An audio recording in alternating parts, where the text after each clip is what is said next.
बिस्मिल्लाहिर्रहमानिर्रहीम। सलाम लाहौर। सिटी ए 10 में मैं हूँ आपकी मेज़बान सीमल हाशमी, इस दुआ के साथ कि आपका आज का दिन अच्छे तरीके से गुजरे। और नाज़रीन, मौसम की सूरत हाल देखते हैं आज क्या रहेगी। सुबह 6 बजे के करीब दर्जा हरारत 27 डिग्री रिकॉर्ड किया गया, 9 बजे 33 डिग्री सेंटीग्रेड और 12 बजे 36 डिग्री सेंटीग्रेड।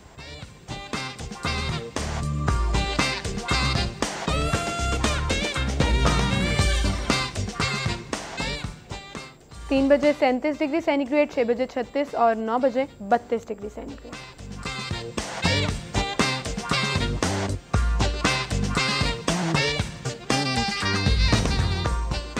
आगे बढ़ेंगे, टॉप स्टोरीज की तरफ चलेंगे। डेली सिटी 42 की आज की हमारी लीड स्टोरी खुशखबरी है जी। फ्रेंड्स ऑफ पीआईसी का तोहफा, दिल के अमराज के लिए दुनिया की सबसे बड़ी इमरजेंसी तैयार।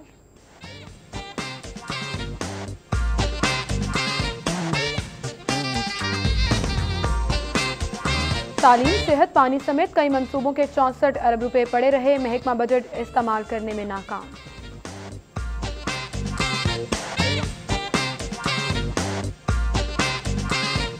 एक और लड़का लापता, पुलिस ने 2 बच्चे बाजियाब करा लिए। वन विलेज के खिलाफ बिला इम्तियाज कार्रवाई, क्रैकडाउन किया जाए, मियां मोहम्मद शहबाज शरीफ। ये थी हमारी टॉप स्टोरीज, इनको हम डिस्कस करेंगे। स्टूडियो में हमारे साथ सिटी 42 के सीनियर रिपोर्टर्स रिजवान नकवी और उमर इस्लाम मौजूद हैं। अस्सलाम वालेकुम, आप दोनों को खुश आमदीद कहेंगे। फ्रेंड्स ऑफ पीआईसी ने तोहफा दिया है जी। वो जो एक इमरजेंसी ब्लॉक बनाया जाना था वो अब तकरीबन मुकम्मल हो चुका है। रवामा उसका इफ्तिताह होगा और दुनिया की सबसे बड़ी इमरजेंसी इसको करार दिया जा रहा है। सिमल 50 करोड़ पे इस इमरजेंसी ब्लॉक पे लागत आई है और ये फ्रेंड्स ऑफ पीआईसी एप्टमा की जानिब से ये ना सिर्फ अहलियान लाहौर बल्कि मुल्क भर से आने वाले जो लोग जो कि अमराज कल्ब में मुब्तला होते हैं, मुल्क भर से लाहौर का रुख करते हैं, उन लोगों के लिए तोहफ़ा है। इसमें इब्तदाई तौर पे जो है वो 200 बेड्स का एहतमाम किया गया है और इसके साथ साथ ये भी कल वज़ीर आला पंजाब ने भी एक इजलास में इसके लिए सालाना 55 करोड़ रुपए के बजट का ऐलान किया और उसके अलावा 350 नए लोग भर्ती करने का भी ऐलान किया कि जो कि इसके लिए ज़रूरत थी इस एमरजेंसी के लिए। ये बड़ी अच्छी बात है और इसी महीने 14 अगस्त को जो है इसका इफ्तिताह होने जा रहा है और अल्लाह पाक किसी को भी हस्पताल का मुंह ना दिखाए, ये दुआ तो करनी चाहिए। लेकिन ये बड़ी खुशाइंद खबर है कि पूरे सूबे से जो है वो पंजाब इंस्टीट्यूट ऑफ कार्डियोलॉजी पे बर्डन था और वहाँ पे सहूलियात बिल्कुल कम थी और एमरजेंसी ब्लॉक भी बहुत छोटा था, जिसकी वजह से मरीज़ों को कई साल तक जो है वो इंतज़ार करना पड़ता था, स्पेशली आउटडोर के लिए। तो अभी भी यही मामलात हैं, लेकिन एमरजेंसी में जो है वो बहुत परेशानी का सामना करना पड़ता था लोगों को जो कि आते थे, उनको नाकाफ़ी सहूलियात की वजह से कई कीमती जानों का ज़िया भी होता था। बिल्कुल रिजवान तो सर जैसे कह रहे हैं कि ये बात ठीक है कि पंजाब इंस्टीट्यूट ऑफ कार्डियोलॉजी की तो हमारे तो हमसाए में ही है। यहाँ पर न सिर्फ लाहौर बल्कि शहर के जो दीगर सूबों के शहर हैं उधर से भी लोग इलाज करवाने के लिए आते हैं। फ्रेंड्स ऑफ जो पीआईसी है एप्टमा की जानिब से एक अच्छा इकदाम है, लेकिन साथ ही साथ ये भी देखना चाहिए कि ये इकदाम हुकूमत को करने चाहिए थे। फ्रेंड्स ऑफ पीआईसी की तरफ से कर दिए गए मुखैर हज़रत से इसमें जो ताउन किया गया 50 करोड़ रुपए की जो है वो उसके बाद इतना वहाँ पर बेड भी मौजूद होंगे। लेकिन यहाँ पर देखने की ज़रूरत ये भी है कि ये हुकूमत के करने के काम हैं और जब हुकूमत नहीं करती तो फिर मुखैर हज़रात आगे आते हैं, जैसे फ्रेंड्स ऑफ पीआईसी क्या है। लेकिन हुकूमती कारकर्दगी सेहत के शोबे में एक सवालिया निशान है। बिल्कुल सही। अभी जो मौजूदा इमरजेंसी है वहाँ पर आप सूरत हाल देखें, एक बेड पर 3 मरीज 4 मरीजों को एडजस्ट किया गया है और उसके बाद जो है वहाँ पर गुंजाइश ही नहीं रहती कि मज़ीद मरीज़ों को जो है वो लिया जा सके। और इमरजेंसी जो हार्ट इमरजेंसी है वो सबसे बिजी रहती है क्योंकि बहुत से लोग आजकल इस मर्ज में जो है वो मुब्तला हो रहे हैं। अब 200 बिस्तर ज़ायद हो जाएंगे, कैपेसिटी बढ़ जाएगी, तो इसका मतलब है कि फैसिलिटीज़ बढ़ने के साथ साथ आप उसको ठीक तरीके से जो है वो इलाज भी कर सकोगे।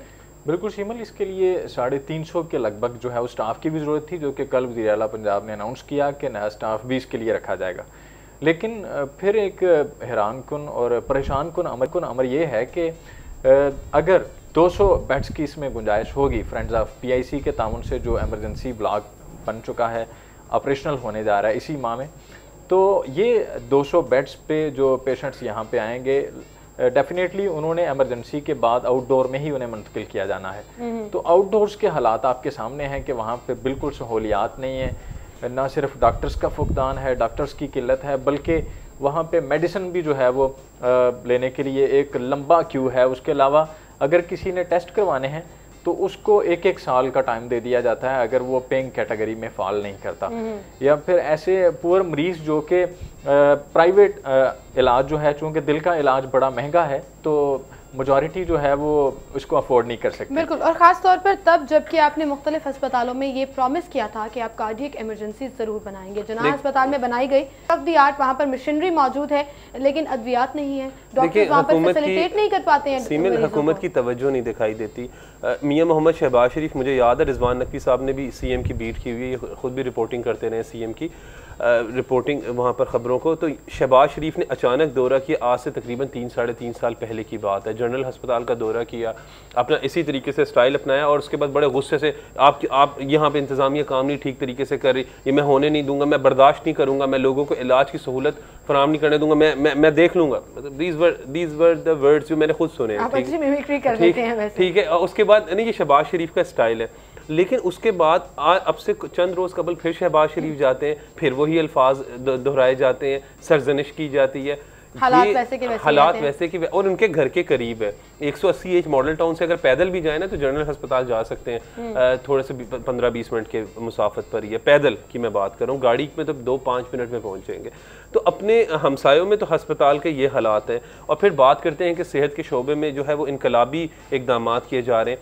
अब फ्रेंड्स ऑफ PIC की जानिब से जिस तरीके से खबर के मुताबिक कल जो है कहा गया कि इसी माह इसका इफ्तिताह कर दिया जाएगा।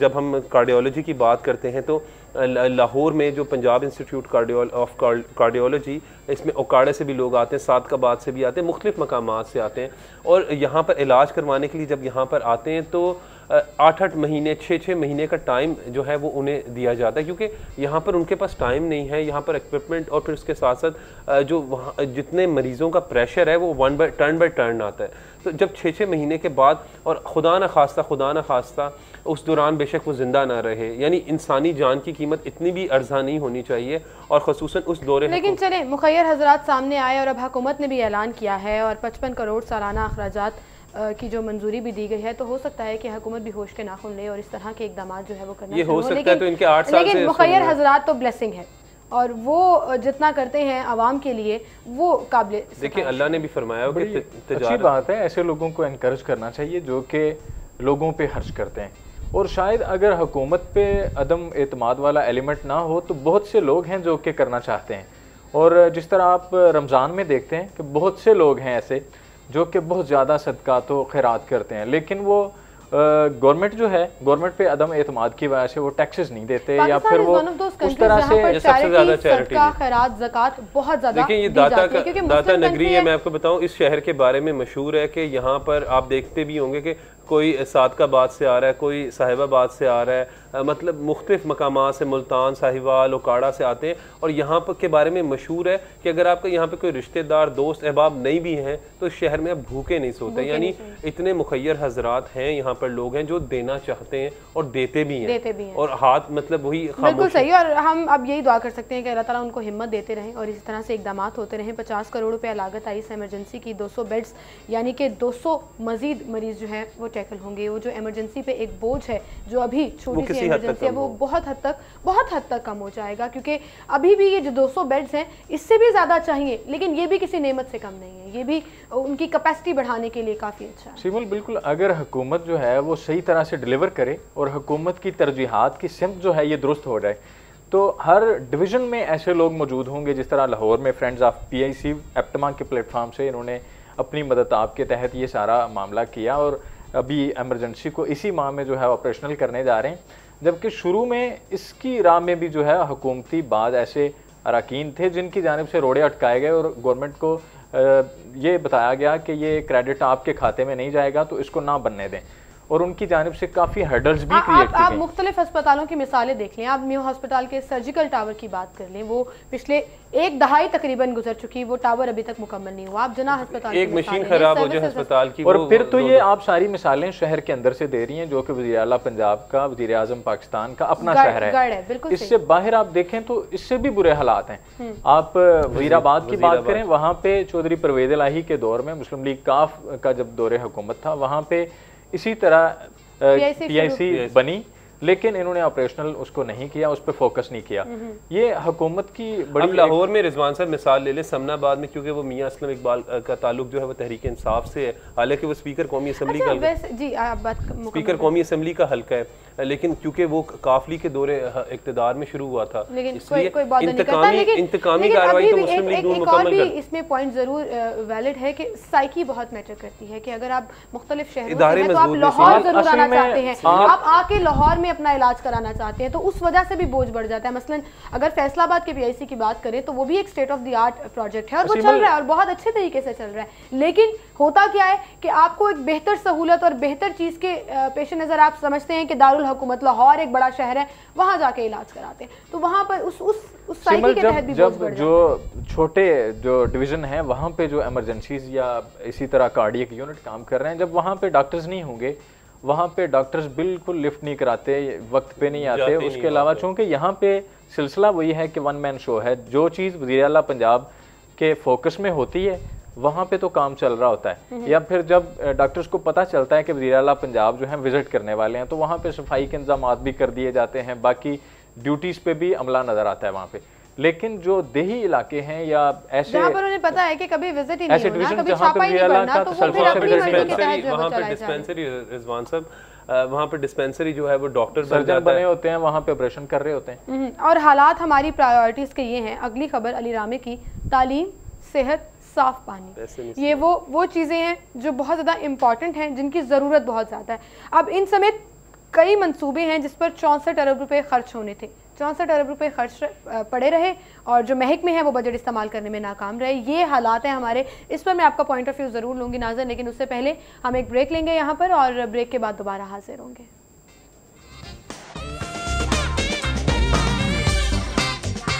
वेलकम बैक नाज़रीन, गुफ्तगू का सिलसिला हम आगे बढ़ाएंगे। हम अगली खबर अली रामी की डिस्कस करने लगे थे। तालीम, सेहत, पानी समेत कई मंसूबों के 64 अरब रुपए पड़े रहे। ये तो नाहली है इन डिपार्टमेंट्स की कि आप पहले रोना ये रोते हैं कि फंड्स नहीं है, अब बजट में पैसे पड़े हुए हैं, आप उसको इस्तेमाल नहीं कर पा रहे हैं। सिविल अकाउंटेंट जनरल पंजाब की ये रिपोर्ट है जो कि अली रामे ने खबर दी कि 64 अरब रुपए थे जो कि पानी, तालीम और सेहत के लिए मुख्तस फंड्स थे, वो लैप्स कर गए और वो इसी तरह जो है वापस कर दिए गए। तो ये आप जो पहली खबर हमने डिस्कस की है कि फ्रेंड्स ऑफ PIC के तामुन से एमरजेंसी बनने जा रही है, 50 करोड़ रुपए अभी तक लागत आई है।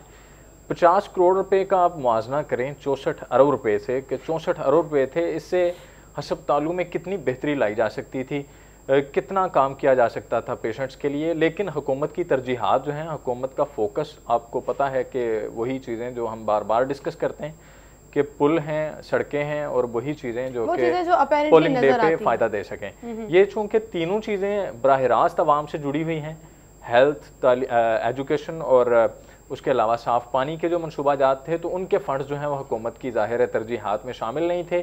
तो जो चीज़ें हुकूमत की तरजीहात में नहीं होती, वो ब्यूरोक्रेसी भी उन पर फोकस नहीं करती और उन पर उस तरह से दिलो जान से काम नहीं किया जाता। देखिए रिजवान साहब, ब्यूरोक्रेसी भी ना अब नून लीग की ब्यूरोक्रेसी है। जिस तरह कैसर खोकर साहब अक्सर जिक्र कर रहे होते हैं ना कि कुछ उनके फेवरेटिज्म है, उनके अपने सरकारी होता यही है, ब्यूरोक्रेसी अपने फेवरेट जो अफसरान हैं उनको लगाते हैं जो आपके साथ ताउन कर सकें, बजाय इसके कि आवाम के साथ ताउन। एक तो उनके फेवरेट अफसरान हो और दूसरे कश्मीरी। जिस तरह पॉलिटिक्स में मुख्तलिफ ब्लॉक बने हुए हैं, इसी तरह से सिविल DMG अफसरान और PMS अफसरान में भी जो है वो जो ज़्यादा मंजूर नज़र हैं उनको DMG नून का नाम दिया जाता है और जो उनका एंटी ब्लॉक है उसको जो है वो खुडे लाइन ही हमेशा रखा जाता है। तो जो DMG नून का हिस्सा है या ऐसे मुख्तलिफ सिविल सर्विसेज जो कि मुस्लिम लीग और जो आपके मुताबिक काम नहीं करता, देखिए आप ये देखें कि पिछले दौर में जो अहम पोस्टों पे थे, जो जैसे सेक्रेटरी थे खजाना, वो फिर चेयरमैन FBR बन गए। इसी तरीके से यहाँ पर जिन्होंने अच्छी फवाद हसन फवाद थे आजकल प्राइम मिनिस्टर हाउस में,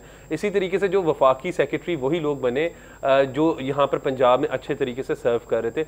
तो फिर जब वो ब्यूरोक्रेसी भी जिस तरीके से बात की, क्योंकि सियासी लोगों के साथ साथ ब्यूरोक्रेसी वो लोग हैं जो इम्प्लीमेंटेशन करवा करवाती है। तो वहाँ पर जब देखने में आता है तो जिस तरीके से अक्सर देखा भी है, अखबारों में पढ़ा भी है, कॉलम्स में जिक्र भी, खबरों में जिस तरह लिखा जा रहा होता है कि नून लीग जो ब्यूरोक्रेसी में ग्रुप बन चुका है और बड़ा मजबूत ग्रुप है, क्योंकि उन्हें पता है कि उनका असल दफ्तर सेक्रेटेरिएट नहीं, रायवेंट जाती उम्रा है। वहीं से बड़े अच्छे तरीके, कुछ लोग ये भी बड़े अच्छे तरीके से जानते हैं कि जब ज़मीनी इंतखाबात थे, 2013 के इंतखाबात थे, तो कई अफसरान वहाँ पर जाते थे और उसके बाद फिर वही अफसरान आज वफाक में जो है वो हुक्मरानी कर रहे हैं।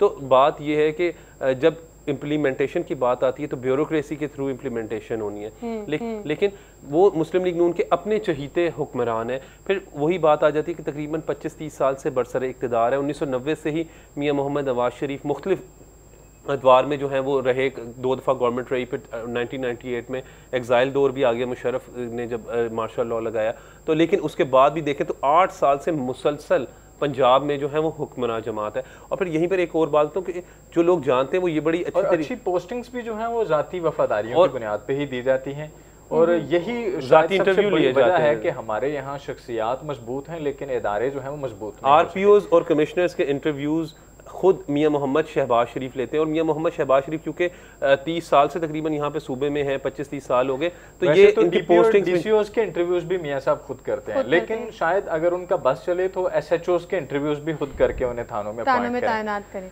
सही, ये हालात है। फिर इस सारी फेवरेटिज्म की गेम के पीछे जो है वो आवाम का इस्तेहसाल होता है, फिर उनको फायदे नहीं पहुंच सकते, चाहे वो डिपार्टमेंट हो, तालीम का डिपार्टमेंट हो या साफ पानी का डिपार्टमेंट हो। आगे बढ़ेंगे, अगली खबर एक और फिजा जो आजकल शहर में बहुत ज़्यादा गर्दिश कर रही है और बहुत लोगों का ये कंसर्न भी है कि बच्चे अगवा हो रहे हैं, बच्चे लापता हो रहे हैं, बच्चे गुमशुदा हो रहे हैं। एक और लड़का कल लापता हुआ लेकिन पुलिस ने 2 बच्चे जो हैं वो बाजियाब करा लिए। ये क्या सूरत हाल?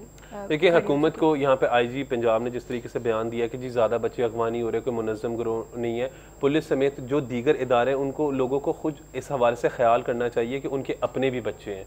मैं आपको 2 रोज़ कबल आउटफुल रोड का एक वाक़या बताता हूँ। वहाँ पर बंद रोड की साइड पर एक खातून आ रही, उनके साथ थोड़े से आगे बच्चे चल रहे थे, तो वहाँ पर एकदम उसकी आंखों के सामने जो उनसे हैं वो बच्चे उठा लिए जाते हैं, उसे समझ नहीं आता और वो जिसे कहते हैं एकदम शोर मचाती है। तो वहाँ पे मोटरसाइकिलें लोग स्टार्ट करते हैं, जैसे ही मोटरसाइकिलें स्टार्ट करके उस वैन के पीछे लोग जाते हैं, बड़ी बेदर्दी से बच्चों को जो है वो फेंका जाता है। इसी तरीके से मैं आपको एक और वाक़या बताता हूँ, अल हबीब पार्क के ही यहाँ पर है, ये भी वज़ीर आज़म मियां मोहम्मद नवाज शरीफ का हल्का है।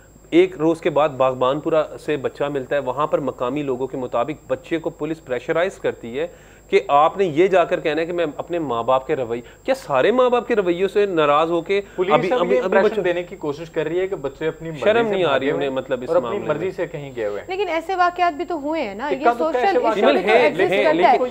अभी पिछले दिनों भी जितने बच्चे बाजियाब कराए गए उनमें से काफी बड़ी तादाद ऐसे ही बच्चों की थी जो घर से नाराज होकर, स्कूल से नाराज होकर, पिटाई के खौफ से, ये बात हो सकती है, लेकिन इसमें इस चीज को नजरअंदाज नहीं किया जा सकता जो पुलिस जितना बड़ा झूठ बोल रही है कि कोई मुनज़्ज़म गिरोह नहीं है। मैं ये आपको जो मिसालें बता रहा हूँ ये बिल्कुल देखी हुई मिसालें हैं और उन लोगों की हैं जो यहाँ पर मौजूद हैं। उसके बाद जब पुलिस झूठ बोल दे, इंतजामिया झूठ बोल दे, तो उसका तो कोई इलाज या हल नहीं है। तो फिर इसका सोल्यूशन क्या है? मतलब अब लाहौर का कल्चर अगर हम देखें तो ऐसा तो बिल्कुल नहीं है कि आप घरों में सिर्फ कैद होकर रह जाएं, बाहर कोई नहीं जा रहा, कि एक मोहल्ला सिस्टम है, लेकिन लाहौरियों को मिलने जुलने का सिस्टम है और बच्चे घरों में कैद होकर नहीं रह सकते। देखिए, लाहौरियों को पुलिस क्या अगर डिनाई कर रही है तो पुलिस तो देखिए रिस्पांसिबिलिटी लेने को तैयार नहीं है। पुलिस तो ऐसी हमारी है, अभी मैं देख रहा था कि डॉल्फिन फोर्स तो सीमल अगर किसी का डकैती होती है तो पुलिस उसकी एफआईआर नहीं काटती। पुलिस की प्रायोरिटी ये होती है कि चोरी की एफआईआर काटे, किडनैपिंग की एफआईआर काटते हुए जो है वो पुलिस बिल्कुल कतराती है। एक चीज, कल एसपी हेडक्वार्टर्स भी हमारे साथ मौजूद थे, उमर सैद साहब, उनका भी ये कहना था कि अगवा बराए तावान का कोई केस सामने नहीं आया, रैंसम जो है वो, लेकिन जो सुनने में आ रही है वो बड़ी खौफनाक बातें सीमल जो इन बच्चों के बारे में आ रही हैं कि बच्चों को जिस तरीके से जो सुनने में आ रहा है वो ये है कि कत्ल कर दिया जाता है, उनके अज़ा जो है वो फरोख्त किए जा रहे हैं। तो और ये मैं आपको बता रहा हूँ कि परसों जिस तरीके से खातून के साथ वाक़या हुआ, अल हबीब पार्क का एक रिहायशी, उनका मैं वाक़या आपको बता रहा हूँ। तो इसी तरीके से मुख्तलिफ मकामात पर ये तो मीडिया में अब हाईलाइट होना शुरू हुए हैं, तो लोगों को अवेयरनेस आई है। खैर, जो आप बात जहाँ तक कर रही हैं कि पुलिस के हवाले से, तो पुलिस का तो ये हाल है कि उनके सामने से भी कोई चोरी होकर चली जाए। यहाँ पर एलीट फोर्स है, यहाँ पर जो है वो नई फोर्स आई है, एक डॉल्फिन फोर्स है, आम पुलिस जो कर रही होती है वो अलहदा पेट्रोलिंग कर रही होती है, लेकिन उसके बावजूद जहाँ पर नाका लगा होता है ये भी ऑन रिकॉर्ड है कि उसके करीब से ही चोरी, वारदात और डकैतियाँ होती हैं। तो पुलिस की कारकर्दगी तो एक सवालिया निशान खुद उन पर है। और इस तरह के बयानात, इस तरह के इश्यूज़ पर खुसूसन जब पुलिस वालों को इतना ज़रूर सोच लेना चाहिए कि उनके अपने भी बच्चे हैं, तो किसी के बच्चों को भी अपना बच्चा समझे। इस तरह झूठ ना बोलें कि ये कहें कि मुनज़्ज़म ग्रो नहीं है, या सिर्फ आप सारा का सारा प्रेशर जो है वो सोशल इश्यूज़ पर डाल दें, ये चीज़ जो है वो आप बरी ज़िम्मा नहीं हो सकते अपनी जिम्मेदारी से। कल लापता बच्चों की वापसी पहली तरजीह है, सुप्रीम कोर्ट की जानिब से भी ये रिमार्क्स दिए गए हैं। असखुद केस की समाअत भी हुई और अब कमेटी बना दी गई है कि जितने भी लापता बच्चे हैं पहले वो बाजियाब कराए जाए और पुलिस जो है वो अपना निज़ाम सिक्योर करे। अब सुप्रीम कोर्ट को भी जो है वो नोटिस लेना पड़ा है। बिल्कुल सिमर, जब इदारे सही तरह से अपना काम नहीं करते तो बिल्कुल कोर्ट्स को जो है वो इस पर नोटिस लेना चाहिए और लेना पड़ता है। और कल सुप्रीम कोर्ट की जानिब से जो इस पे जोर दिया गया है कि बिल्कुल ऐसा ही है कि वालिदैन जो हैं वो तो थाने जाते हुए कतराते हैं। थानों का जो कल्चर है, जो जिस तरह से वहाँ पे ट्रीट किया जाता है लोगों को, जिस शख्स के साथ जुल्म ज्यादती हो वो थाने जाने से कतराता है, रिपोर्ट नहीं करता। ये तो वो क्राइम है जो कि रिपोर्ट होते हैं।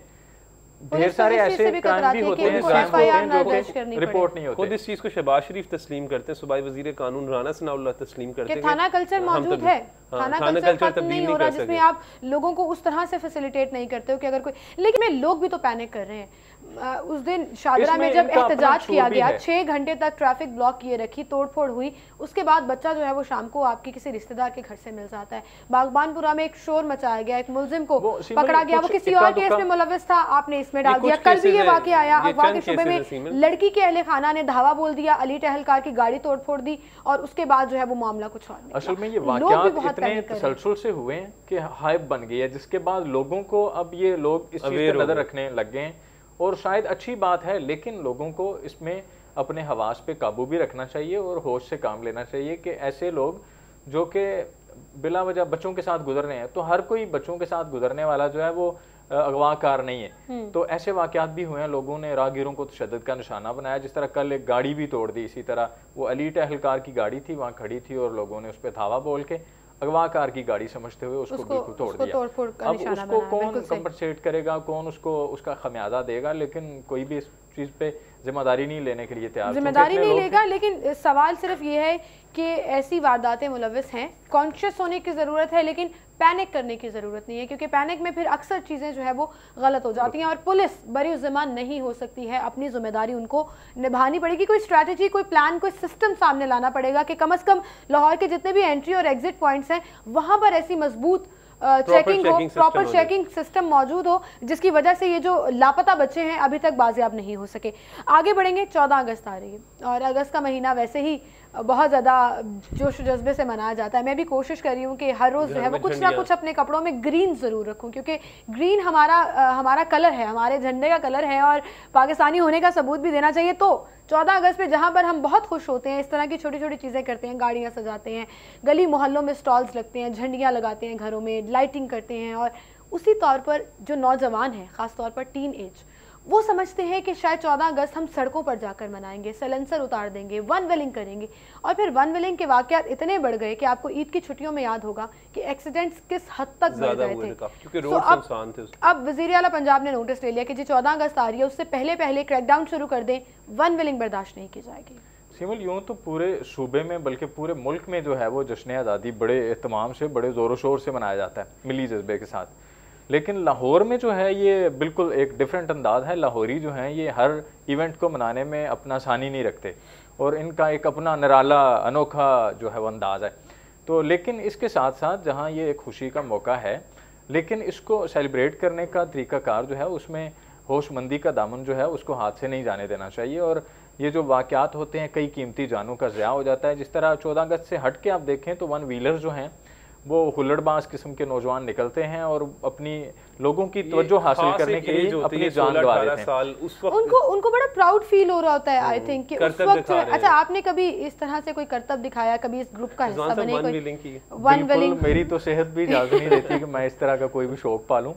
तो बिल्कुल मुझे शौक भी नहीं रहा। लेकिन कभी टीन एज के दौर में कभी आपको फ्रेंड्स ने उकसाया हो कि बाइक्स लेकर बाहर चलते हैं और स्पीड ड्राइव करते हैं? बिल्कुल ऐसा कभी भी नहीं हुआ। कभी भी नहीं हुआ, मतलब आप अच्छे बच्चे रहे हैं अपने, और ना ही कभी होगा। उमर भाई आपने कभी इस तरह से? नहीं, मैंने तेज मोटरसाइकिल जरूर, मगर इतनी नहीं जिस तरीके से व्हीलिंग होती है, लेकिन 1 to 5। अच्छा, फैक्टर क्या था? कंट्रोल किस तरह किया जाता था? मतलब अगर आपने कभी नहीं की तो क्या पेरेंट्स का डर था, खुद जिम्मेदारी का एहसास था, क्या फीलिंग होती है उस वक्त में? You are a guy, so obviously आप ज्यादा अच्छे। बिल्कुल, असल में जब एक ऐसी कंपनी में बैठते हैं जहाँ पे किसी ऐसी मनफी चीज को जो है एज अ हीरो आपको पेश किया जाता है कि आप ये करेंगे तो आप सोसाइटी में जो है नजरों में आएंगे, दोस्तों में थोड़ा सा वो होता है कि जी, तो उसी मुकाबले की दौड़ में आके आप इस तरह की एक्टिविटीज में चले जाते हैं।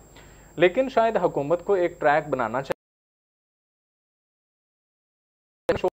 अल्लाह ना करे ऐसा। यहाँ पर तो हालात ये हैं कि हमारे नौजवान जिस तरीके से, कुछ मनचले नौजवान जो हैं, सारे तो नहीं ऑब्वियसली, लेकिन वो इस तरह के करतब दिखाते हैं कि बाइक पर लेट जाएंगे, फिर उसको जो है वो उठा लेंगे, वन व्हीलिंग करेंगे, और बड़े ख़तरनाक किस्म की वन व्हीलिंग करते हैं। तो इस हवाले से जो एक एक्शन ले रहे हैं शहबाज शरीफ वज़ीर आला पंजाब, वो एक अच्छा इनिशिएटिव है हुकूमत की जानिब से। पुलिस समेत जो दीगर मुतलका इदारे हैं उनको भी इस हवाले से कार्रवाई करनी चाहिए। और इसकी रोकथाम के हवाले से देखिए, इसके हवाले, क्योंकि जिस तरीके से आपने कहा ना कि 14 अगस्त से पहले ही आप देखें तो मैकेनिकों की दुकानों पर रश होता है, मोटरसाइकिलें सेट करवाई जाती हैं बाकायदा, वहाँ पर साइलेंसर बाकायदा साइलेंसर उतारा जाता है। तो मैं इसी शहर का रहने वाला सिमल, मैं कहीं और से नहीं, इसी शहर। अच्छा, एक तो वन व्हीलिंग होती है, उसके बाद जैसे आप जिक्र कर रहे थे कि बहुत डिफरेंट करतब दिखाए जाते हैं, मतलब चलाते चलाते आप खड़े हो गए या आप लेट गए या आपने उसका स्टैंड नीचे कर दिया तो वो जो चिंगारियां निकल रही होती है सड़क से, आई डोंट अंडरस्टैंड आपको क्या फायदा मिलता है उससे? ये सारी चीजें एक ज़हनी मर्ज है और सिर्फ तवज्जो हासिल करने के लिए कि लोग चले। अब अच्छी बात यह है कि क्रैकडाउन का आगाज कर दिया गया, कल मुस्लिम टाउन से 11 वन व्हीलर्स को गिरफ्तार भी किया गया, लेकिन अब इस जुमरे में जिम्मेदारी का मुजाहरा करना होगा। ऐसे नौजवानों को मत पकड़ा जाए जो वन व्हीलिंग में मुलव्वस नहीं होते, सिर्फ अपना ट्रैक रिकॉर्ड जो है वो सेट दिखाने के लिए। देखिए, जब वो मोटरसाइकिल लेकर जाते हैं, मैकेनिक के पास लेकर जाते हैं, ऑब्वियसली घर वालों से ही पैसे लेते हैं, उनके पास स्टूडेंट दौर में तो हमारे किसी के पास भी पैसे नहीं होते, तो वहाँ पर वालिदैन को देखना चाहिए कि पैसे किस लिए लेकर जा रहे हैं, फिर मोटरसाइकिल क्यों एडजस्ट कराई जा रही है, सेटिंग क्यों करवाई जा रही है मोटरसाइकिल की। साथ ही साथ 13, 14 अगस्त और 12 अगस्त, बल्कि अगस्त के ये जो वीक है इसमें बिल्कुल ही केयरफुल होना चाहिए। अगस्त का महीना है, जश्न आजादी है, चीजें हैं, जश्न आजादी मनाएं, घरों को झंडियों से सजाएं, आप अपने ड्रेस में कोई ग्रीन कलर रख लें, आप अपना फेस पेंट कराएं, झंडा लहराएं, सेलिब्रेट करें, अपने घरों के ऊपर झंडा लगाएं और जिसे कहते हैं कि अपने घरों पे झंडियां लगाएं, इसी तरीके से बैजेस पहने, ये सारी चीजें मैटर करती हैं। ये जो आप वन व्हीलिंग करके करतब दिखाते हैं, ये आपको कोई ना इसके लिए याद रखा जाता है, उल्टा खुदा ना खास्ता जब हादसा पेश आता है तो आपके साथ साथ जो बाकी लोग हैं, जो सड़क पर आपके साथ बाकी लोग जा रहे हैं, उनको भी नुकसान पहुंचता है। तो ये कोई शुगल नहीं है, ये कोई मजाक नहीं है, ये कोई पॉजिटिव वे है कि हम अपने घरों में झंडियां लगा सकते हैं, बैजेस लगा सकते हैं, तो ये ही एक जो है वो खूबसूरत अंदाज है जश्न आजादी। चलिए अब देखते हैं कि क्रैकडाउन का जो आगाज किया है किस हद तक कंट्रोल कर पाती है 14 अगस्त तक। बहुत शुक्रिया आप दोनों का, आप हमारे साथ मौजूद थे, तो आई थिंक आप अब अपनी स्प्राइट पीजिए और चिल करें। इसी के साथ नाज़रीन हम यहाँ पर एक ब्रेक लेते हैं, ब्रेक के बाद दोबारा हाजिर होंगे।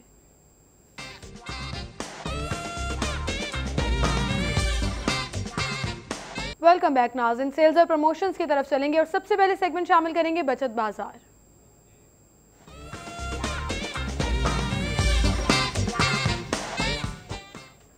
जी, बचत बाजार में सबसे पहले हमारे पास सेल लगी है स्टाइलो पर जाएं और अप टू 50% तक आपको ऑफ मिलेगा।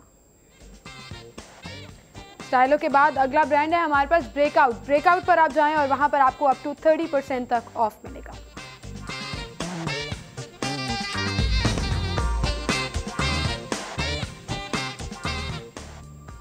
हाइपरस्टार अगर आप जा रहे हैं तो हाइपरस्टार में कैनन्स फ्रैंक सॉसेज चीज अनियन है जी 592 ग्राम्स, रिटेल प्राइस है 430, प्रमोशनल प्राइस 385, आप 45 रुपीज़ बचा सकते हैं।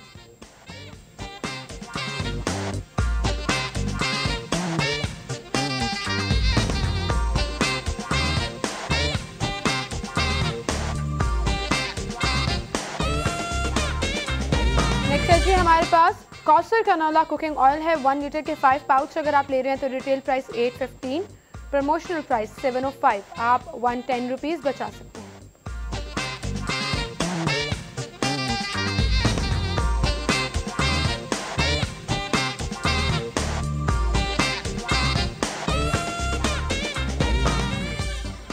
और अब मुख्तलिफ मूवी टाइमिंग्स आपको बताएंगे टुडेज डायरी में।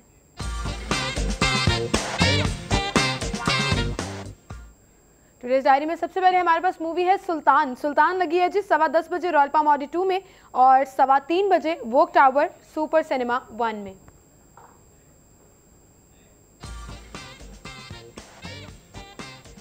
जेसन बॉन्ड 5:30 बजे, 10:30 बजे सिनेस्टार IMAX में, 9:15 बजे और 11:15 बजे वोक टावर सुपर सिनेमा 1 में।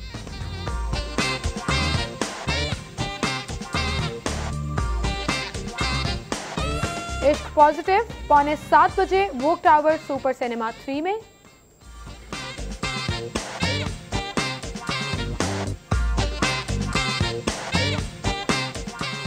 द शैलोज 1:30 बजे रॉयल पाम ऑडी 3 में, 5 बजे वोक टावर सुपर सिनेमा 3 में।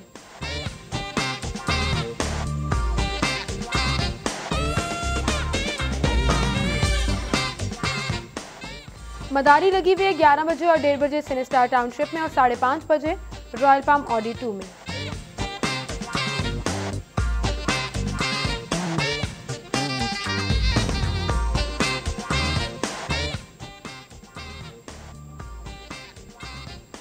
स्टार ट्रेक बियॉन्ड 3 बजे और 8 बजे सिनेस्टार IMAX में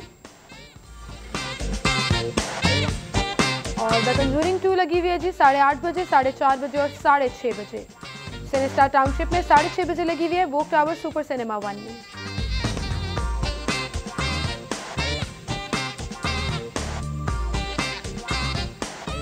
और अब अगला सेगमेंट शामिल करेंगे आज के भाव।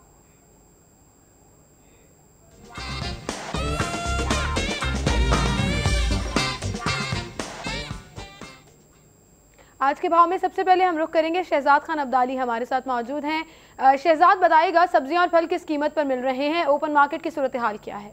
नरखनामा जारी किया गया है, इसके मुताबिक सब्जियों की जो कीमतें हैं वो कुछ उस तरह से हैं। इनमें जो आलू कच्चा छिलका है वो 40 रुपये, आलू शुगर फ्री 27, प्याज 21, टमाटर 64, लहसुन देसी 206 रुपये। इसके अलावा जो लहसुन चाइना का दर्जा अव्वल का है वो 240 रुपये फ़ी किलोग्राम में दस्तयाब है और दर्जा दोम जो है वो 193 रुपये।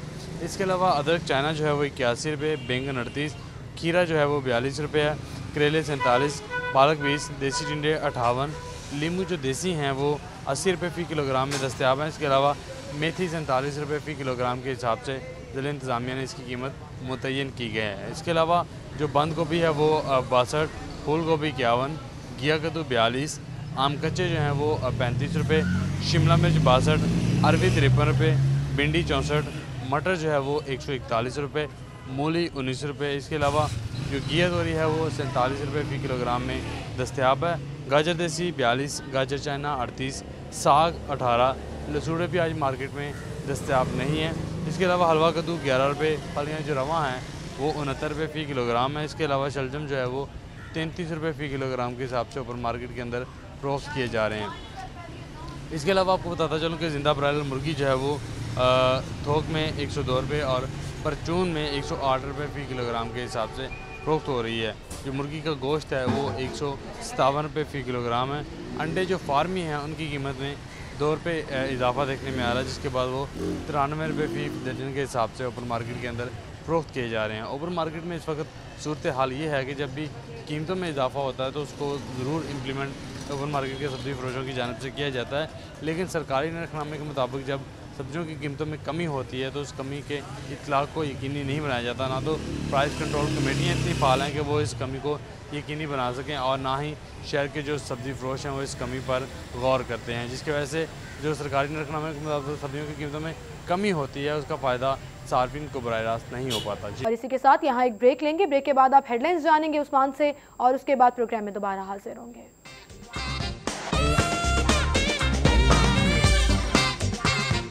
खुशामदीद कहेंगे आपको स्टूडियो में। और नाज़रीन इस वक्त मेरे साथ स्टूडियो में एडवाइज़र हैं जो कि हेल्थ मिनिस्ट्री के एडवाइज़र हैं सीएम को, और उसके साथ साथ बहुत सी चीज़ें जो उनकी डोमेन में नहीं भी आती, दर्द दिल रखते हैं और सियासी जो है वो अजीम करियर है उनका, एक बहुत बड़ा करियर है, और उसके साथ साथ जो है वो फिर लोगों की हेल्प करते रहते हैं। अगर उनकी वो फील्ड नहीं भी है तो भी वहाँ पर मौजूद होते हैं, उन चीज़ों को देखते हैं। हमारे साथ मौजूद हैं ख्वाजा सलमान रफ़ीक साहब, उनसे हम बात करेंगे। अस्सलाम वालेकुम ख्वाजा साहब, क्या हाल चाल है?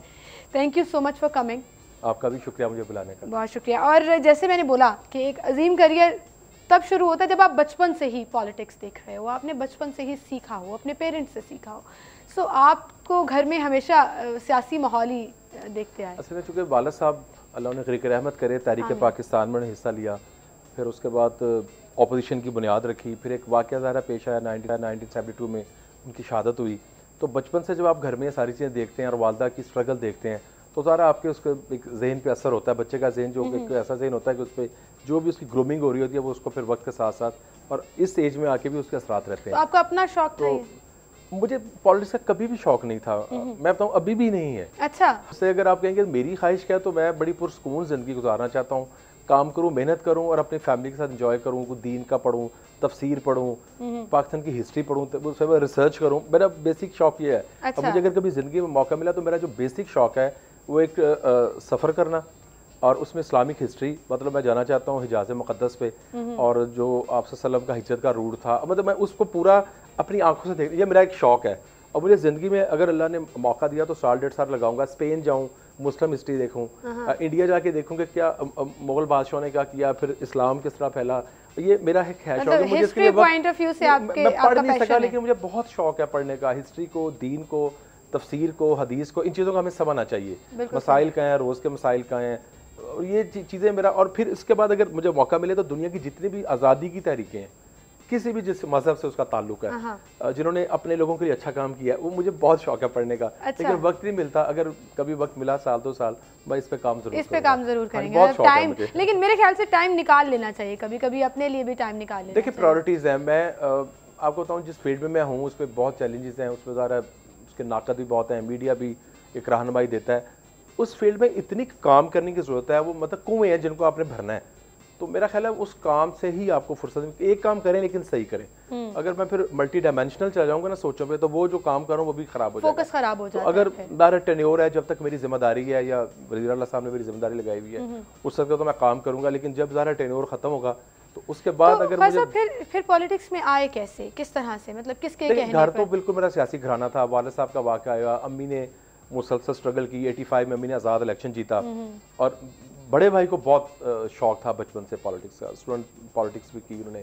फिर चूँकि वालिद का एक वाक़या पेश आया था, उनके उसके ज़हन बहुत असरात थे। हमारा दोनों भाई का 2.25 साल का फ़र्क है, लेकिन वो एक अदब का तकाजा बहुत ज़्यादा है। मतलब भाई को मैं वालिद की जगह उनकी रिस्पेक्ट करता हूँ। तो फिर भाई रहे, मैं उनके पूरे सफ़र में साथ रहा, स्टूडेंट पॉलिटिक्स मैंने साथ की। 98 में मैं काउंसलर हुआ, कायदे बान था, ख्वाजा खान साहब मेयर थे। और फिर 99 का अपोजिशन का दौर आया, वो हम दोनों भाइयों ने इकट्ठे उसको फेस किया। लेकिन 2008 में फिर मैं पार्लियामेंट में आ गया। फिर 2010 में सैलाब आ गया, मुझे वज़ीर आला साहब के साथ काम करने का मौका मिला। फिर 2011 में डेंगू आउटब्रेक हुई, उसमें काम करने का मौका मिला। फिर उन्होंने खुद ही फैसला किया इस बात का कि मुझे इस शोबे में काम करना चाहिए। तो अब 4 साल से आई थिंक आपका पैशन और लगन जब नजर आए तो फिर मेहनत और दयानतदारी बहुत अहम है। मैं आपको बताऊं, एक आपका किरदार बहुत साउंड होना चाहिए। पॉलिटिशियंस के हवाले से मैं बात कर रहा हूँ, क्योंकि आप रोल मॉडल हैं और आपको रोल मॉडल खुद बनना चाहिए, आपको लोगों की मिसालें ना दें। तो एक तो सेल्फ अकाउंटेबिलिटी करें और एक खुद रोल मॉडल बने। बिल्कुल सही। तो अगर आप खुद रोल मॉडल बनने की पूरी कोशिश करेंगे तो आपकी इज्जत होगी। लेकिन रोल मॉडल बना कैसे जाए, ये ऐसा लोग कहते हैं कि होना चाहिए, लेकिन वो किस तरह से आपके लिए इसकी डेफिनेशन क्या है? थोड़ा सा अंदर तब्दीली आती है इंसान के, बाहर की तब्दीली नहीं है। एक मुसलमान के लिए मैं समझता हूँ कि दीन की अहमियत और उसकी जो फादियत है उसकी समझना बहुत ज़रूरी है। सुन्नत रसूल का मुताला बहुत ज़रूरी है। ये इन चीज़ों ने मेरा ज़हन बदला है। मैं आपको बताऊँ, अगर ये चीज़ें आपके साथ नहीं है तो आप दुनियावी तौर पे लोगों के सामने एक पोज करेंगे, एक्टिंग नहीं चल सकती। मैं आपको बताऊँ, ओरिजिनलिटी चलती है और जो नीयत बरमुराद है, आपकी इज्जत की खुशबू फैलेगी इसी वजह से जब अल्लाह ताला उसको फैलाएगा। सही। सो आपके अंदर तब्दीली आनी बहुत ज़रूरी है। दूसरा जो इस मुल्क के चैलेंजेस हैं इस वक्त, मतलब मुझे ऐसा शख्स, मैं आपको बताऊँ कि मैं मज़ार इकबाल पे जाते हुए इसलिए डरता हूँ, मैं समझता हूँ हम लोग एज ए कौम अपने कायदीन को फेस नहीं कर सकते। मतलब मैं इस सोच का, अगर आपको अगस्त 47 की वो दिन याद है, हिस्ट्री याद है बरसगीर की, तो मेरा ख्याल है फिर आपको दर्द आपके अंदर होना चाहिए। चैलेंजेस बहुत हैं, एक है कि आप उनको भाग जाएं या नॉर्मल कोर्स में काम करें। पाकिस्तान को एबनॉर्मलिटी की ज़रूरत है, एबनॉर्मल लोग काम कर सकते हैं, दीवाने हो, आशिक हो, काम करें और टारगेट ओरिएंटेड काम करें, चीज़ों को बेहतर करें, फिर नेक्स्ट आए वो कंटिन्यू करें। हमने जो हमारी अगली नस्ल इसकी बेनिफिशियरी हो, तो ये एक ज़हन में है। लेकिन अब अगर आप ही की जमात की बात कर लें तो ओवर द ईयर्स मतलब काफ़ी साल गुजर गए जो आप पंजाब में हुकूमत कर रहे हैं, तो आप क्या समझते हैं, आपकी नज़र में परफॉर्मेंस कैसी हमने है? बहुत काम किया, बहुत से हम नहीं कर सके, और ये वज़ीर आला इसका बरमला एतराफ़ भी करते हैं, चूँकि मुझे बहुत ज़्यादा उनके साथ काम करने का मौका मिलता है और बासपुरस भी हमारी की जाती है, हमें थपकी भी दी जाती है, तो इश्यूज़ बहुत ज़्यादा हैं। लेकिन मैं बताऊँ, जब तक एज ए टीम हम सब लोग अगर ना कि वज़ीर आला पंजाब ही अकेला अपनी सोच को लेके चलें और हम लोग उनको उसका सपोर्ट ना करें, हम सब रहा जो उनके साथी हैं, चाहे कैबिनेट के लोग हैं, चाहे ब्यूरोक्रेट्स हैं, पॉलिसी मेकर हैं, जितने भी, तो मैं कहूँ अकेला कोई शख्स कर ले, आई एम सॉरी टू से, हर जगह वज़ीर आला पंजाब नहीं जा सकते। सही। हमें अपनी जिम्मेदारी का एहसास करना होगा, एक पाकिस्तानी की हैसियत से, एक ऐसे मुल्क की हैसियत जिसको बहुत से चैलेंज, हम देखें हमारे हमसाया ममालिक, हमारी नहीं अच्छे ताल्लुकात, मतलब इंडिया के साथ अच्छे ताल्लुकात हम करना चाहते हैं, लेकिन ज़रा जब कश्मीर पे शहादतें होंगी और हमारे खिलाफ मुख्तलिफ जगहों पे इंटर करेगा और इंडिया खराबी करेगा,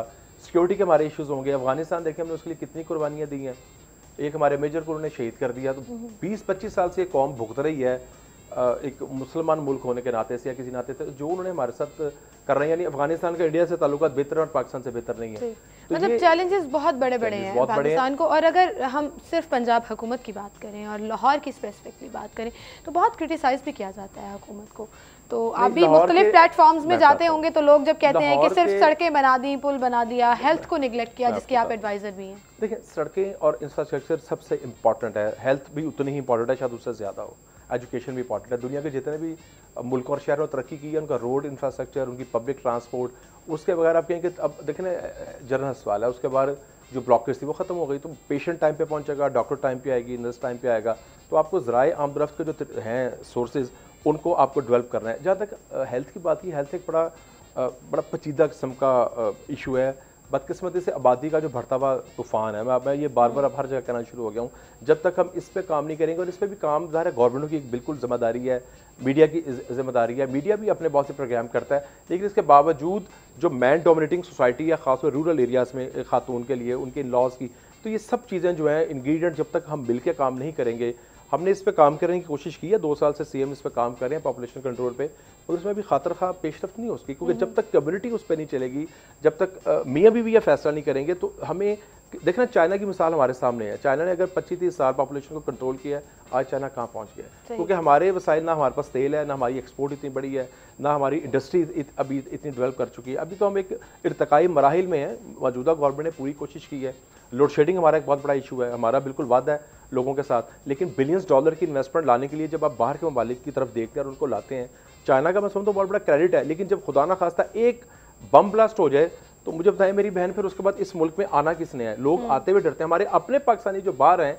जब उन्होंने भी आना हो तो बाज़ उनमें से सोचते हैं कि भाई जाना चाहिए कि नहीं। हालांकि हम सब लोग, आप लोग, हम लोग एज ए कौम, हमने बड़ी आजमाइशें बर्दाश्त की। ये जंग हमारी जंग नहीं थी, ये जंग अब पे थोप दी गई, लेकिन अब हमारी अपनी जंग बन चुकी है, क्योंकि हमारे बच्चे फौज के शोधा, पुलिस का शोधा, रेंजर्स के आप देखें, सिविल सोसाइटी, मीडिया के लोगों को, पॉलिटिशियंस को, तो हर लोगों ने कुर्बानी दी है। लेकिन ज़रूरत इस अमर की है कि जो लोगों का खून है उसको हम ज़ाया ना होने दें। मैं देखें हमारे अंदर प्रॉब्लम क्या है, हम जज्बाती तौर पे एक कैफियत में आ जाते हैं। अगर हम कब्रिस्तान जाएं, किसी जनाजे पर जाएं, हमें वहाँ पे अल्लाह का बहुत खौफ आता है। जैसे आज यौम शोहदा पुलिस मनाया जा रहा है और आज 4 अगस्त को वाक़ई भी पेश आया, तो पुलिस के उन शोहदा को याद किया जा रहा है, लेकिन एप्रिसिएशन उस तरह से नहीं है, रियलाइजेशन कर रहा है। लेकिन अब देखना कि हम सब लोग, मेरे समेत, मेरा ख्याल है कि अब खासतौर मुहर्रम के दिनों में आप देखें, जो पिछले 9वीं-10वीं मुहर्रम के दिनों में कोशिश की गई, और हमारे जो अज़ादार थे और पुलिस के लोगों ने जो फ्रंट लाइन थी, लोहारी में, भाटी में, करबला गाह में, तो देखना उनकी कुर्बानियाँ, अब पुलिस में क्रिटिसाइज भी करते हैं और करना भी चाहिए,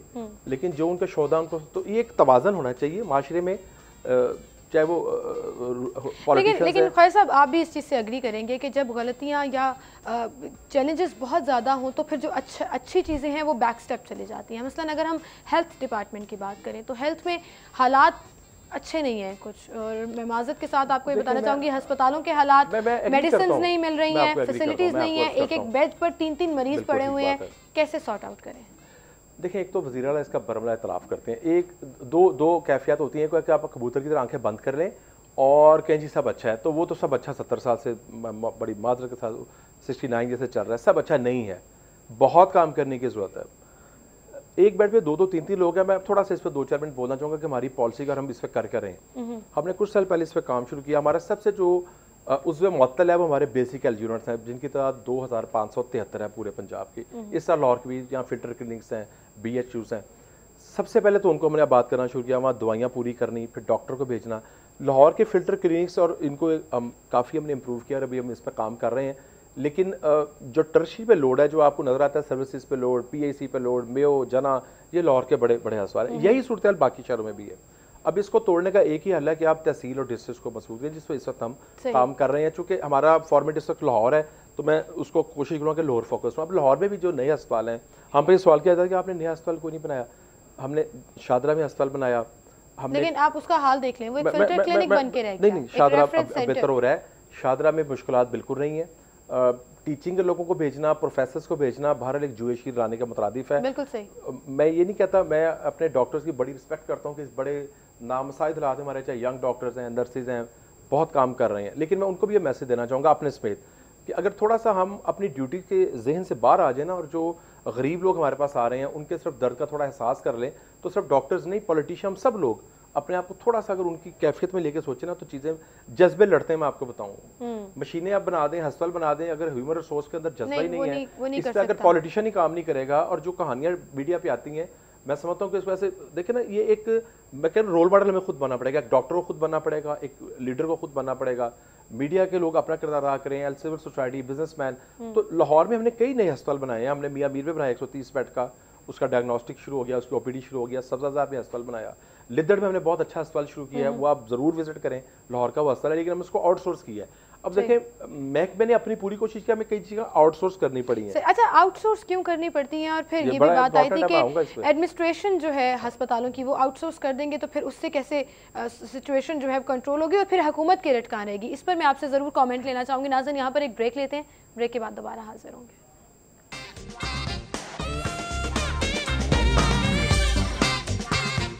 जी, वेलकम बैक नाज़रीन। गुफ्तगू का सिलसिला हम आगे बढ़ाएंगे। जी, हम अस्पतालों की बात कर रहे थे और आपने कहा कि आउटसोर्स भी किया जाता है मुख्तलिफ एडमिनिस्ट्रेशंस को, और प्राइवेटाइजेशन की भी बात की जा रही थी। ये क्यों किया जाता है? फिर हुकूमत कहाँ पर गई? मैं अर्ज करता हूँ, प्राइवेटाइजेशन की हमने कभी बात नहीं की। कोई भी सरकारी अदारा या सरकारी प्रॉपर्टी प्राइवेटाइज नहीं हम करना चाहते। आउटसोर्स का मतलब सिर्फ है उसकी मैनेजमेंट को आउटसोर्स करना, और वो भी एक पायलट प्रोग्राम के तौर पे।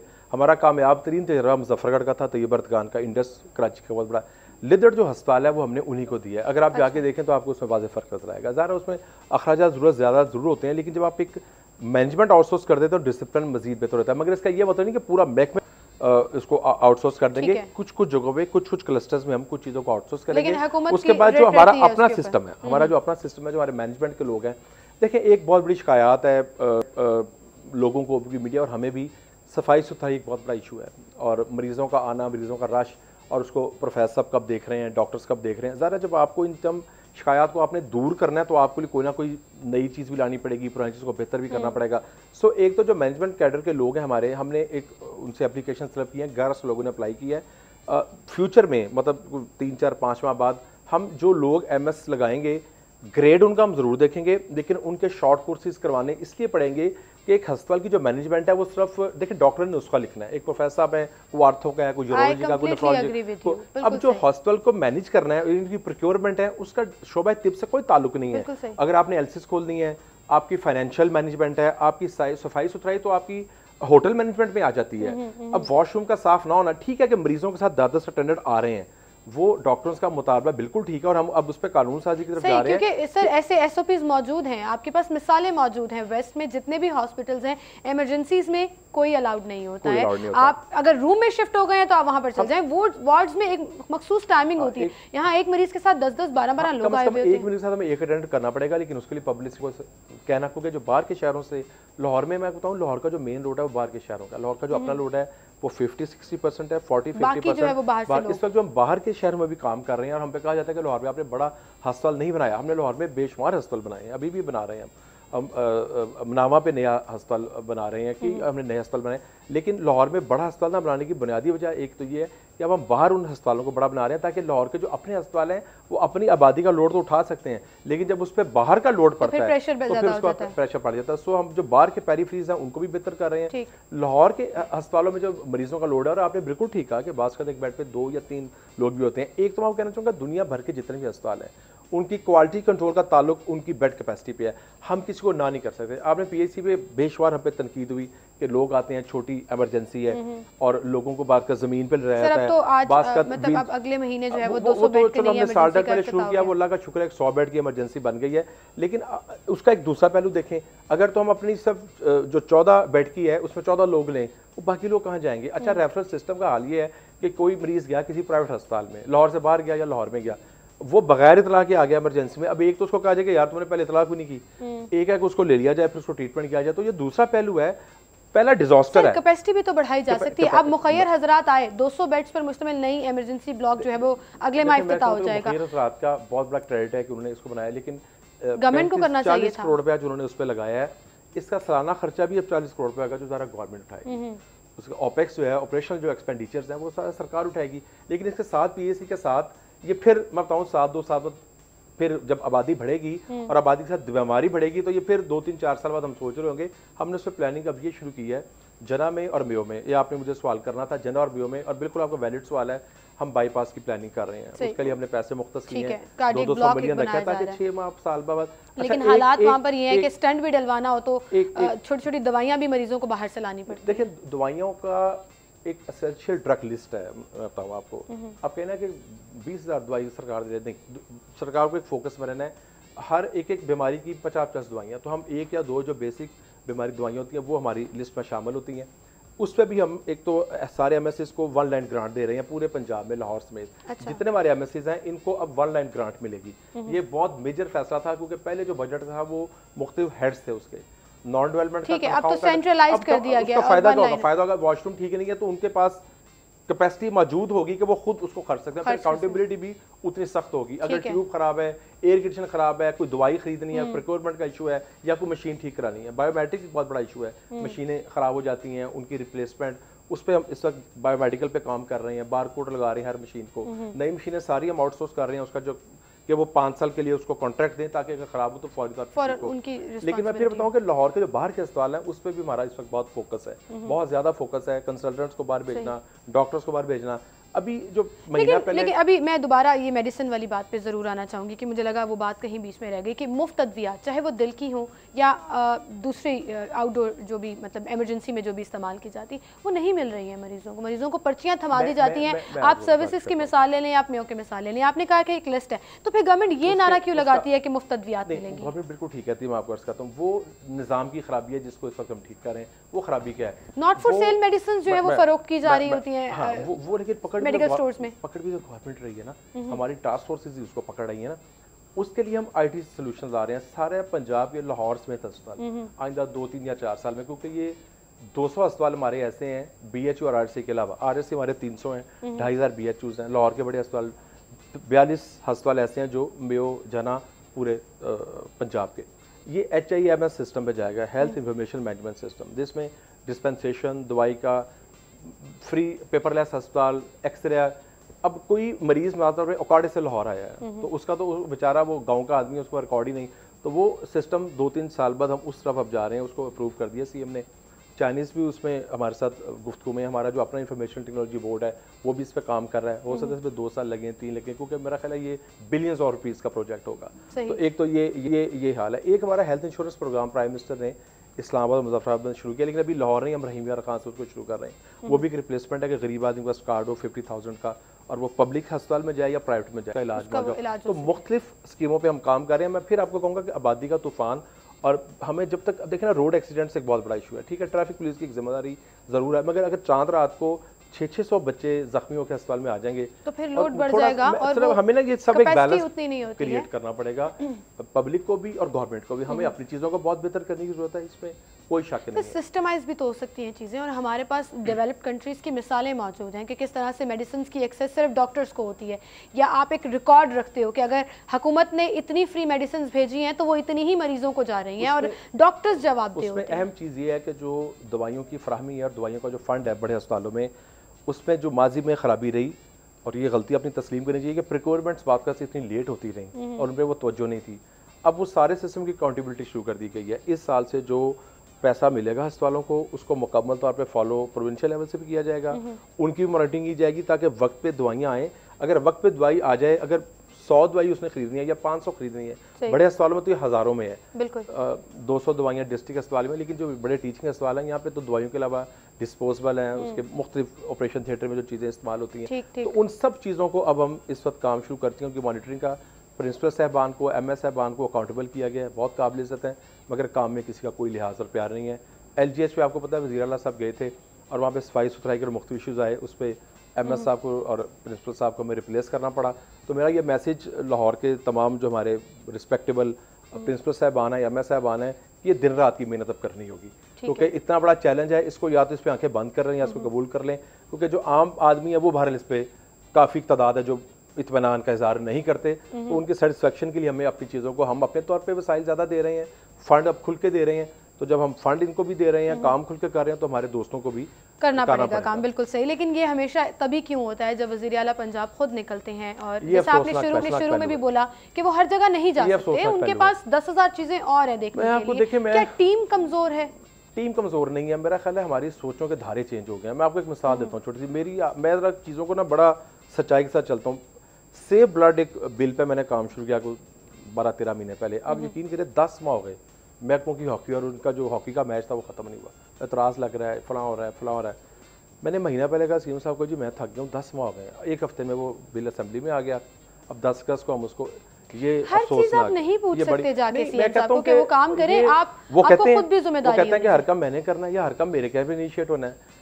प्रॉब्लम ये है कि पॉलिटिकल कल्चर में हम सब लोगों ने ये सोच लिया कि जो लीडरशिप की विजन है या उनका ज़हन है, मैं समझता हूँ कि हमें सब ने अल्लाह ने जहानत दी है, हर इंसान के अंदर अल्लाह ने दी है। आप लर्न करें की आदत से और उसके बाद खुद फैसले शुरू करें। अच्छा, मुस्लिम लीग नून की तरफ ये भी कहा जाता है, क्रिटिसिज्म तो बहुत जगह से आती है, वो चाहे मीडिया की तरफ से हो, ऑपोजिशन की तरफ से हो, आम लोगों की तरफ से हो, ये भी कहा जाता है कि शायद वो रिलक्टेंट रहते हैं इख्तियारात मुंतकिल करने में, या वो चाहते हैं कि हर चीज़ जो है वो उनके थ्रू होकर गुजरे, तभी लोगों को इख्तियार नहीं है कि वो अपने काम खुद काफी बड़ा हमारी की आदत पे लगता रहा है, क्योंकि एक तो मैं चूंकि पंजाब फोकस सर, अभी भी आप बहुत सी मिनिस्ट्रियां देखें खाली पड़ी हैं, वो सीएम साहब के अपने पास है, मैं मिसाल नहीं दूंगी, मैं उस डिटेल में नहीं जाऊंगी। नहीं, उनके पास मिनिस्ट्री कोई भी नहीं है, सिर्फ होम डिपार्टमेंट, क्योंकि कर्नल खानजादा शहीद हो गए थे, तो हेल्थ की अगर हम बात करें, हेल्थ की वजारत उनके पास नहीं है, मैं इसको वाज़ेह कर दूं, मैं एडवाइजर जरूर हूँ।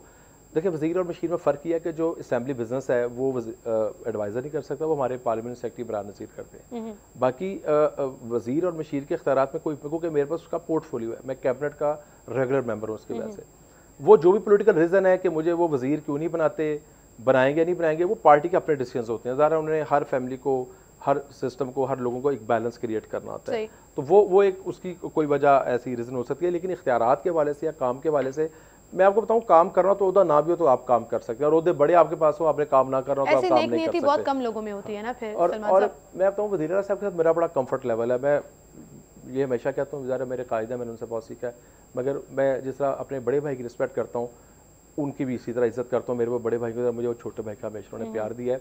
अदब एहतराम अपनी जगह बासपुरस भी होती है, लेकिन जहाँ इख्तलाफ हो मैं अकेले उसका बरमला इज़हार करता हूँ। मैं पब्लिकली नहीं करता, क्योंकि बड़े का अदब का तकाजा है, लेकिन अकेले किसी चीज़ पे इख्तलाफ हो मैं बात ज़रूर करता हूँ। और मैं जब वक्त मांगता हूँ, मुझे हमेशा नेक्स्ट डे टाइम मिलता है, आधा घंटा बैठने को, जी मुझे इस बात पे इख्तलाफ है। फिर मैं ये बताऊँ, ये लोग कहते हैं ना कि वो सुनते नहीं है या सख्त है, ये बिल्कुल गलत बात है। अगर आप ध्यानदार हैं, अगर आपके अंदर कैपेबिलिटी है, और आप तो गलतियां भी करेंगे तो गलतियां वो, लेकिन अगर आप काम ही ना करना चाहिए, उधर लेके बैठ जाओ, तो फिर बासपुरस होनी चाहिए, फिर बासपुरस होगी, और फिर आपको जाना भी पड़ेगा, और फिर जो है वो कोई काम में मेरी बहन कोई लिहाज नहीं होता, क्योंकि ये काम लोगों की जिंदगियों का काम है। सियासत बड़ा संजीदा फील्ड है, शायद कुछ लोग इसको गैर संजीदा समझते हैं, इससे संजीदा फील्ड ही कोई नहीं है। मैं आपको अर्ज करूं, अगर आप दावा करते हैं कि मैंने कौम की क़यादत करनी है, कौम की खिदमत करनी है, तो दावे ना करें या छोड़ दें काम अगर नहीं कर सकते। बिल्कुल सही कहा आपने। अच्छा, हेल्थ सेक्टर को एनुअली कितना बजट मिल रहा है पंजाब? देखिए, पूरे पंजाब में तो 200 अरब का बजट हम पहुंच चुके हैं 8 सालों में। 200 अरब का बजट है पूरे पंजाब में। बजट का दो हिस्से होते हैं, एक नॉन डेवलपमेंट होता है, वो जो गैर तरक्याती अखराजात होते हैं। मैं इसलिए समझा रहा हूँ कि थोड़ा हमारे जो लोग सुन रहे हैं उनको आपने उनको एजुकेट भी करना है। वो तनख्वाहें, POL का खर्चा, यूटिलिटी बिल्स, वो एक बड़ा मेन होता है उसका। एक डेवलपमेंट उसका पार्ट होता है, जिसमें आप बिल्डिंग्स बना रहे हैं, दवाइयाँ खरीद रहे हैं, LP कर रहे हैं, लोकल परचेज कर रहे हैं दवाइयों की, तो वो बतदरीज हमने उसको बढ़ाया। हम 25 अरब पे थे 2008 में, आज हम 200 अरब पे आ चुके हैं। बजट के बाद उसकी यूटिलाइजेशन बड़ा अहम इशू है कि बजट आया, यूटिलाइज कितना हुआ, जो आपने पहले सवाल किया था, बड़ा इंपॉर्टेंट आपका सवाल था। वो क्या 20% हुआ या वो 80%? इस साल हमारा टारगेट है कि उसको 90s में ले जाएंगे। हमने इस साल 87 पे क्लोज किया है, हम इंशाल्लाह अगले साल उसको 97 98 पे करेंगे। बजट एक बतरीजम बढ़ा रहे हैं। फिर उसके बाद है कि जो आप चीजें खरीद रहे हैं क्या वो आम आदमी को मिल रही है या वो आपने जो बात की थी चोरियों के बाहर जा रही है। बिल्कुल सही। फिर उसके बाद आपका ह्यूमन रिसोर्स जिसको आप पे कर रहे हैं वो काबिल इज्जत है, लेकिन अकाउंटेबिलिटी इंतहाई जरूरी है। बायोमेट्रिक हम डिस्ट्रिक्ट की सतह पे ले आए हैं, ये बड़े अस्पताल में बायोमेट्रिक आ रहा है, उस पर हमें रेजिस्टेंस जरूर आ रही है। बायोमेट्रिक इसलिए करेंगे कि हमारे रिस्पेक्टेड प्रोफेसर साहब को सुबह 8 बजे आना पड़ेगा और जो उनका टाइम है उसी का काम करना पड़ेगा। आपको हुकूमत ने सब्सिडी देकर पढ़ाया, अच्छे से अच्छी फैसिलिटी दी, आपने 5 साल जो आपकी अपनी मेहनत के साथ साथ हुकूमत की सब्सिडी शामिल होती है, आवाम की खिदमत करना आपका मकसद है। और फिर आप काफी लोग करते भी हैं। अगर आप मेरी नजर से देखें तो मैंने बहुत लेट नाइट्स के अस्पतालों का विजिट किया, आपको नौजवान बच्चे काम करते भी मिलते हैं। लेकिन फिर भी पंजाब जनरल ऑडिटर की जब रिपोर्ट आती है तो कहा जाता है कि इतने रुपए जो हैं, आज की खबर है जिसमें तालीम, हेल्थ और साफ पानी है, कि 64 अरब रुपए पड़े के पड़े रह गए। जी, गुफ्तगू का सिलसिला हम आगे बढ़ाएंगे, लेकिन उससे पहले एक छोटी सी ब्रेक, हमारे साथ रहिएगा। वेलकम बैक नाज़रीन, गुफ्तगू का सिलसिला हम आगे बढ़ाएंगे। ख्वाजा साहब, हम बात कर रहे थे जो तालीम, सेहत और पानी समेत कई मंसूबों ने 64 अरब रुपए इस्तेमाल नहीं किए। अब इसमें आप क्या डिपार्टमेंट को नाकाम कहेंगे या? मैं आपको गुजारिश करता हूँ, देखिए मैं क्योंकि हेल्थ से मेरा ताल्लुक है, लेकिन ये साफ पानी वाला जो पैसे ज़ाया हुए, इसकी बुनियादी वजह ये थी कि जो सिस्टम अडॉप्ट हम करना चाह रहे थे, मैं चूँकि उन मीटिंग में बात बैठा रहा हूँ तो 30-40 अरब का साल, इस साल 30 अरब मुख्तस किया गया साफ पानी के लिए गवर्नमेंट ऑफ पंजाब ने। तो वो जो टेक्नोलॉजीज या जो इंटरवेंशंस करनी थी, जिन जिन मुल्कों से करनी थी, कंसल्टेंट से स्टडी करना था, जब वो स्टडी लेट हुई, अगर वो आधे साल में शुरू हुई, यानी पूरे साल में शुरू नहीं हुई, जनवरी फरवरी में, और जून गुजर गया, तो पैसे फिर अगले साल में दाखिल हो जाते हैं। तो इस वजह से बात से होता है कि पैसे जो हैं, लेकिन ये मैं बात बिल्कुल कहना चाहूँगा कि महकमों को यूटिलाइजेशन अपनी बेहतर करनी चाहिए। जब जुलाई शुरू हो, हर साल सर बजट का साल आ रहा होता है और ये कहूँ ना कि सब तो इनने बहुत मीटिंग्स भी की हैं, इस पर बासपुरस भी की गई है, हम पे खुद बहुत प्रेशर है। अब जुलाई शुरू हुआ तो हमने अपनी प्लानिंग शुरू कर ली है। जब हम उसको जुलाई अगस्त से यूटिलाइजेशन शुरू करेंगे तो हम जून तक उसको 90s में क्लोज कर देंगे। तो हर डिपार्टमेंट को ये बिल्कुल करना चाहिए। मैं बिल्कुल आपको मतलब टाइमिंग जो है वो टाइमिंग बहुत इंपॉर्टेंट है। टाइमिंग है। हर दिन कीमती होता है आपका। फिर आपके प्रोसेस जो है उनको मुख्तसर होना चाहिए। फिर पॉलिटिकल लेवल पर और सेक्टरी लेवल पर उसकी मॉनिटरिंग होनी चाहिए।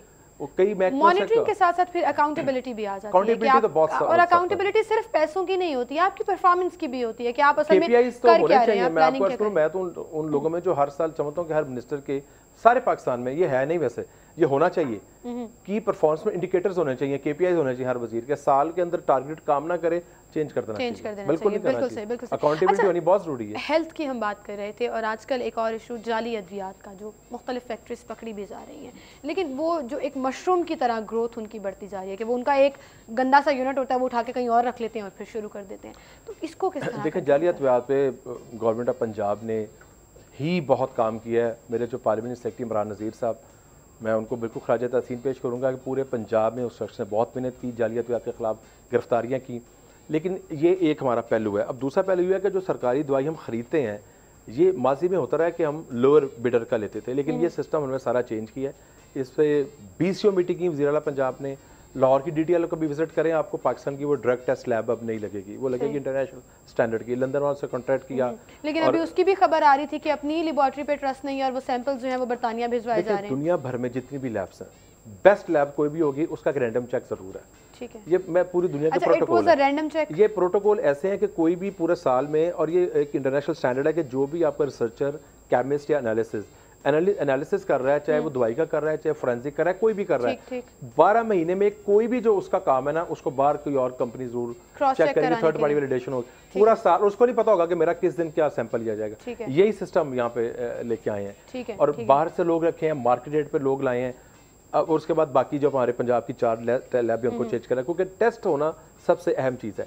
उसके बाद हमने जो सरकारी अद्वियात खरीदने हैं, क्योंकि हम सबसे बड़े बायर हैं, अरबों रुपए की दवाई हम खरीदते हैं, उसमें आपने बिल्कुल ठीक कहा कि मशरूम ग्रोथ हुई माजी में, और ये आज का इशू नहीं है या 5-10 साल का, ये 60-70 साल का इशू है। हमने 630 फर्म्स से उनमें से प्री क्वालिफाई किया और उनमें सिर्फ 200 फर्म्स एलिजिबल हैं जिनसे हम खरीदेंगे, बाकी हमने साइड पे कर दिए। तो ऑटोमेटिक तो उनका काम बंद हो जाएगा। मार्केट में पहले नहीं देते, हमें जो दवाई देते थे हम उनसे नहीं खरीदेंगे। एक तो वो काम देखिए हर पहलू से उसको एक तो हमने कवर करना है। सो दवाइयों के दूसरा इंटरनेशनल बिडिंग में जा रहे हैं। ये मैं आपको खबर देना चाहूंगा कि इंटरनेशनल बिडिंग का मसला है कि हमारा जो अगले टेंडर्स होंगे उसमें पाकिस्तान के अलावा जो बाहर के मैन्युफैक्चरर्स हैं, दवाई हो सकता है उससे महंगी खरीदें ठीक सरकारी तौर पे, वो ज़्यादा सरकार उसका पैसा देगी, लेकिन जो दवाई का स्टैंडर्ड्स है वो इंशाल्लाह देखेंगे हर 6 माह बाद बहुत बेहतर हो जाएगा। बिल्कुल सही। वो फिर आप इंटरनेशनली जब इन्वॉल्व हो जाते हैं तो हमारा लोकल मैन्युफैक्चर जो है, जो बड़े अच्छे लोग हमारे पास काम कर रहे हैं और हमको प्रमोट भी करते हैं, वही रह जाएंगे कंपटीशन में या बाहर के लोग आ जाएंगे। तो फिर वो जो कंपटीशन जब हेल्दी होगा तो कारोबार बंद हो जाएगा, वो ऑटोमेटिक बंद हो जाएंगे। बिल्कुल सही।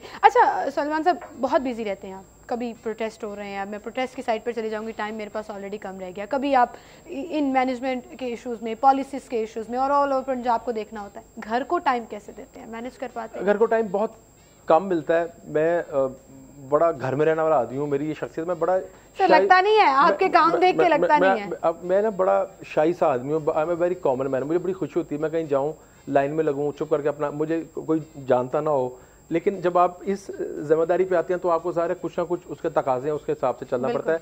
लेकिन घर में टाइम मेरा या हेल्थ का काम है मेरी, आप यह हैरान होगी कि मेरी कोई दोस्तियाँ ज़रूर है लेकिन कि खाना खाना इकट्ठे बैठना वो नहीं है सालों से। तो मेरा जो सिर्फ स्पेयर टाइम है वो फैमिली के लिए होता है। आप सिर्फ खिदमत कर रहे हैं और सियासत बस सुबह दिन काम किया, या अगर रात को जगह, तो अब मैं अगर रात को लेट भी जाऊं तो हम एक फिल्म इकट्ठे देख लेंगे दोनों मियाँ बीवी बच्चे। लेकिन आई थिंक वो भी जरूरी होता है, बहुत जरूरी होता है। आप खुद रिलैक्स करते हैं 3-4 माह बाद या 6 माह बाद, साल में 1 या 2 मैं 8-10 दिन के लिए बाहर जाता हूँ बच्चों के साथ, वो मेरा बेस्ट मेरे ख्याल से ये बहुत आप एक रिफ्रेश माइंड के साथ वापस आते हैं। Well, thank you so much Khawaja sahab, आप तशरीफ लाए और मैंने जितने सवाल करने की कोशिश की आपने बहुत अच्छे तरीके से उसको एक्सप्लेन भी किया, और एक इन्फॉर्मेशन जो लोगों को अक्सर मिसकम्युनिकेशन हो जाती है वो भी क्लियर हुई। बहुत शुक्रिया आपका, आप तशरीफ लाए। Good luck for all the challenges जो भी हेल्थ इश्यूज के हवाले से हैं या सोशली आप देखते हैं, आप उनको सॉर्ट आउट करें। एंड आई होप कि आपको जरूर टाइम मिले और आपका जो पैशन है हिस्ट्री पढ़ने का, ट्रैवल करने का, वो आप जरूर कंप्लीट करें। Thank you so much for coming. इसी के साथ नाज़रीन आपसे भी इजाजत चाहेंगे, इंशाल्लाह कल सेम टाइम पर फिर से मुलाकात होगी। अपना ख्याल रखिएगा, अल्लाह हाफ़िज़।